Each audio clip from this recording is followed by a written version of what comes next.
बहुत समय पहले की बात है। एक बहुत बड़ी सल्तनत में एक ताकतवर मगर तन्हा बादशाह हुकूमत करता था। उसके पास सब कुछ था। सोना, चांदी, महाम, फौज। लेकिन दिल का सुकून नहीं था। एक दिन वो शिकार पर निकला। रास्ते में एक नदी के किनारे एक सादा सी लड़की को देखा जो पानी भर रही थी। वो लड़की आम कपड़ों में थी, मगर उसकी आंखों में ऐसी चमक थी जो किसी रानी में भी न हो। बादशाह ने पूछा, तुम कौन हो? लड़की ने आदर से जवाब दिया, मैं एक कनीज हूँ, मेरा नाम नाजो है। मेरे माता पिता बहुत पहले इस दुनिया से चले गए। अब मैं एक रानी की सेवा करती हूँ। बादशाह हैरान रह गया।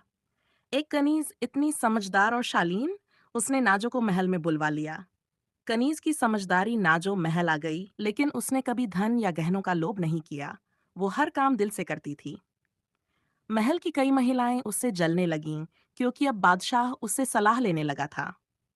एक दिन बादशाह बहुत परेशान था। पड़ोसी राज्य युद्ध की तैयारी कर रहा था। वजीर तरह तरह की सलाहें दे रहे थे, लेकिन बादशाह को चैन नहीं था। नाजो धीरे से आगे बढ़ी और बोली, अगर आप अपनी प्रजा के साथ इंसाफ करेंगे तो वही आपकी सबसे बड़ी ताकत बन जाएंगे। असली दुश्मन बाहर नहीं होता, अंदर का डर होता है। बादशाह को जैसे नई रोशनी मिल गई। उसने शासन में सुधार किया, न्याय लागू किया और अपनी प्रजा के साथ प्यार से पेश आने लगा। जब दुश्मन ने हमला किया, तो पूरी प्रजा बादशाह के साथ खड़ी हो गई और दुश्मन को हार का सामना करना पड़ा।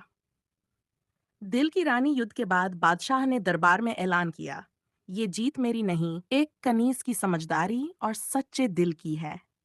और फिर सबको हैरान करते हुए उसने नाजो से शादी कर ली।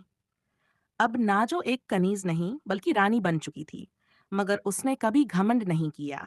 वो अब भी सबकी मदद करती, सबको सिखाती कि असली सुंदरता दिल में होती है, वो हदे में नहीं। सीख असल इज्जत पैसे या रुतबे से नहीं, बल्कि दिल की अच्छाई, समझदारी और सेवा के जज्बे से मिलती है।